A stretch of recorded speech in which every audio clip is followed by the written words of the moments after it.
All right, guys, it's that time again for the Covrprice Top 10 1 year later.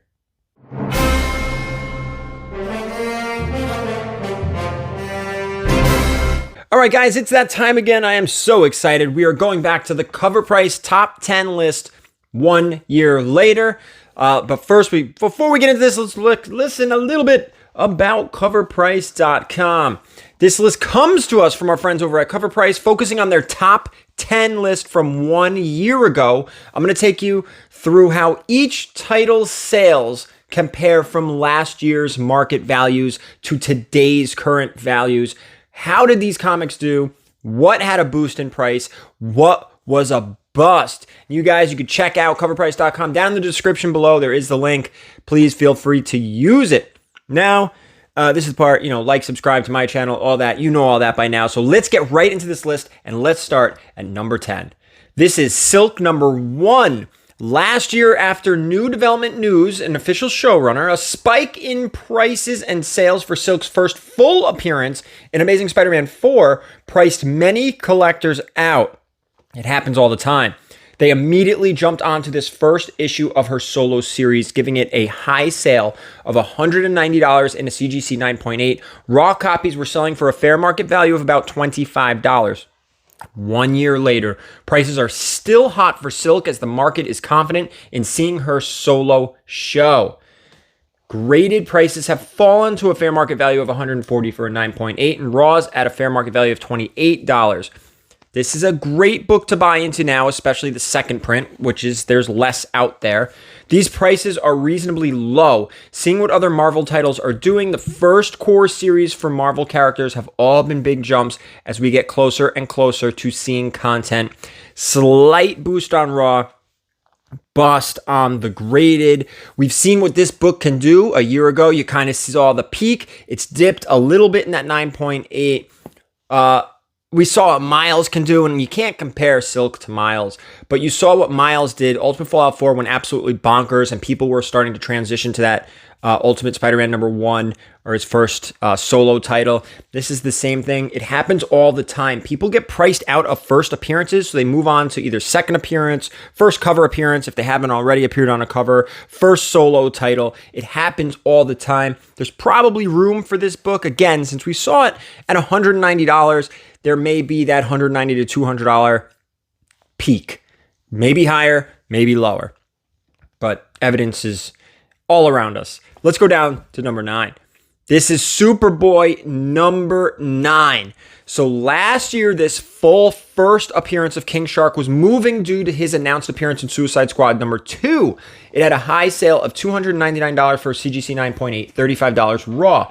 1 year later, we're pretty much at a break even with the 9.8's fair market value at $300, Raws at about $39. However, this book is actually on the downswing. Pre-Suicide Squad number 2 release, high-grade Raws were getting well over $100, with 9.8s hitting as high as $500 back in March. Hopefully, you all have seen the film, but spoiler anyways. Spoiler alert, guys. Spoiler alert. King Shark survived the film and walked away as the highlight of the film. It's a pretty good gamble that we'll see him again. Slight boost raw, slight bust graded. Again, just like Silk, we've seen this peak. It's starting to come back down, which makes perfect sense. This is post-movie now. We're post-movie. Usually you're going to get max value pre-movie. Think of the first time characters are shown in trailers and right before the movie comes out. Now we're starting to slide back down. It even happened with Deadpool. Now Deadpool's starting to climb back up. If you want to invest in King Shark, you may want to wait a little bit more. It may come back down, but don't wait too long, because if King Shark is announced for a future movie, whether it's Suicide Squad or not, expect this to come right back up again. Let's go now to number 8 on our list. This is Spawn number 309. This time last year, Gunslinger Spawn's return to title was a huge draw, and copies were flying online with raw prices around $26, 9/8s around $110. 1 year later, you would think this flavor of the week would be dead, but it's important to remember that Spawn retains market value better than most comic characters. Hence, it now sells for a holdover raw fair market value at $26, kind of the same. 9.8s, just up a little bit at $128. So while you're not retiring from this book, though it is his first full appearance in Spawn 174 and 175. That's where you want. Went nuts with 174 raw prices at over 500, 9/8, well over 1,000 for a flavor of the week book to retain market value 1 year later is pretty good. Slight boost. This book may start getting a little bit more love too, because I think Gunslinger Spawn's getting his own title, and I think it's coming out like really soon. So you may still see another uptick. Again, it's those other books, those 174, 175. Those are the monster mammoths. This was just a return. I've told you in previous videos, watch out for those kind of flavor of the week, right? It's a good way to put it. Those weekly key books that come out and everybody runs, grabs them, and throws them up on eBay, and they double, triple, quadruple their money, and then it plummets. Don't be one of those people buying on the high. Just wait it out. Be patient. This is kind of a break even. I don't know if this is going to go up. Maybe even dip a little bit, but you may get that, again, that little bump because the book is right around the corner. Hold off on this one. Number 7. This is Marvel Knights Spider-Man number 10. Speaking of flavors of the week, this time last year it was leaked that Mac Gargan was the true identity of Virus. Many speculated that Mac could even reclaim the mantle of Venom, which he appeared as in 2005's Venom number 28. This leak gave this book a high sale of $60 for a raw copy, $70 for a 9.8. 1 year later, raw prices have fallen down to about $10, with only one 9.8 sold all year at $70. It doesn't look like Marvel will ever return to Mac Gargan as Venom. This is a bust on both ends. Again, we just talked about it. Watch out for those flavor of the week books. Watch out. Let's go down to number 6. This is Amazing Spider-Man 361. Great book. This is Carnage, and he's finally coming.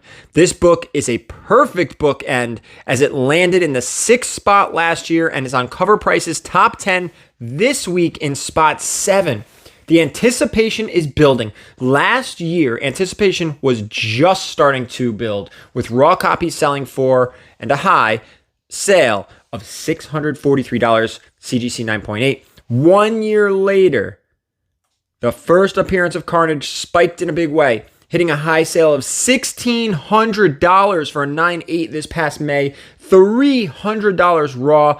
Though today the market seems a little iffy on Carnage's film appearance and prices have dropped to $140 for a raw, 9.8s are about $867. This is almost a 50% drop, which is really surprising in today's market where everything is selling like crazy. Though with that said, this is still a boost when compared to this time last year. The numbers are going crazy for this book. I will say this, Amazing Spider-Man 367, they printed the hell out of, and it has a second print. The book is everywhere. It's all over the place. Sometimes you're going to fetch a premium.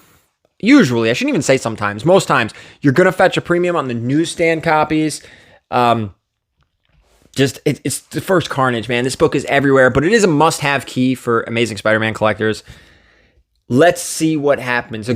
People may be holding off on this book to see if Carnage is going to survive the Venom movie. If Carnage survives, let's hope they do not kill him off and they do him right.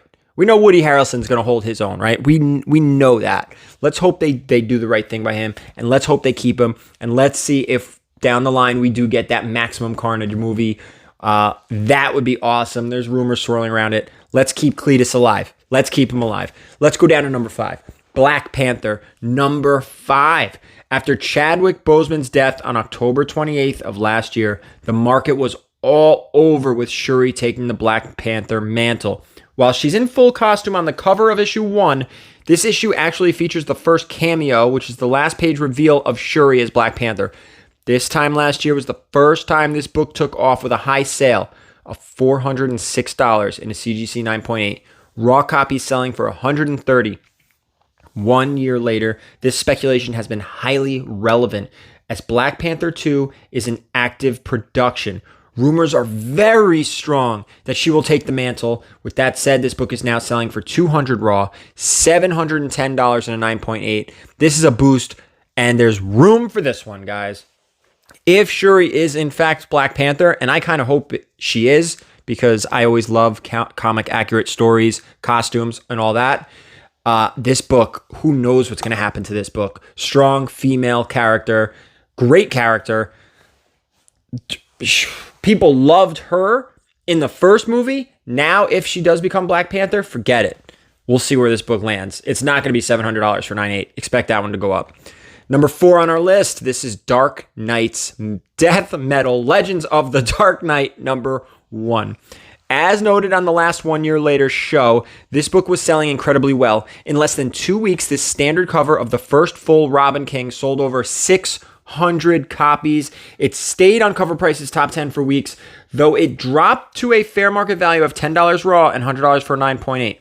1 year later, raws dropped to a fair market value of $6. 9.8s are now selling for $48. The market has remained flooded with copies, holding this book down for the foreseeable future. This is a bust. Again, flavor of the week. I think I like that terminology for the books that are coming come out week in, week out, week in, week out. These aren't old school keys. This isn't Black Panther. This isn't amazing fantasy. Well, I don't want to talk about the next list or the next one, but these aren't these books. This is not Black Panther 5. That's from 2009. I'm just scrolling back. This isn't Amazing Spider-Man 361. We're talking about books week in and week out that are ordered like crazy by comic shops. Don't fall for the flavors of the week. Don't do it. Don't do it. Let's go down. Number 3, like I was saying, Amazing Fantasy number 7. It was announced this time last year that MODOK animated series would include AIM scientist Monica I can't even pronounce that one. Rappaccini. She sounds Italian. Whose first appearance is in this issue.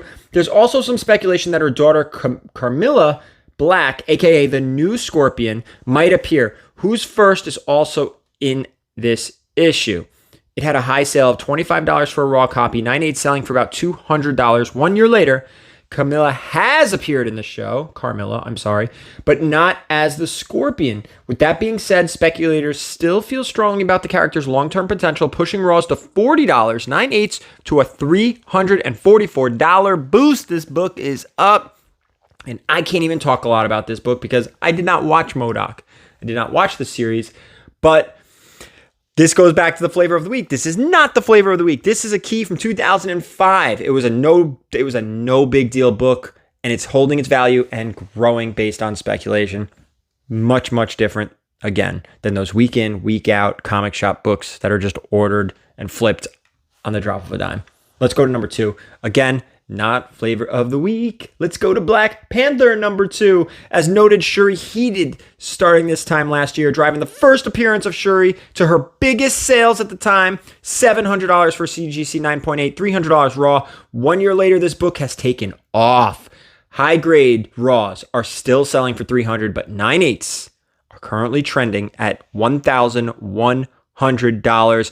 If we do finally see Shuri as Black Panther, prepare for another jump. And I agree. This book has room. I think there's room on this big time. And we're going to see if there's any leaked photos from Black Panther 2. I'm hoping they can keep it as much of a secret as possible, just because I don't like spoilers. I like to be surprised in the theater. I like to be surprised watching on TV. But it just makes the most sense right now to have Shuri as Black Panther. So we will see. Now, last one on our list, and I do want to say, don't forget to check out covrprice.com, and we're going to do an outro and talk about everything at once. But first, let's get into our number 1 book. This is Batman number 92, the retailer appreciation. Last year, Punchline was still very relevant, allowing this one per store to take over the top spot in the top 10. It sold 56 copies. Now, remember, that's one per store. They're not that rare. And a high sale of $355 for a raw copy, set $470 for a 9.8. 1 year later, market flooding brought down prices in a big way. Raw prices tumbled just weeks later to $150 to its current fair market value of only $77 for a raw, though the most recent sale was $35.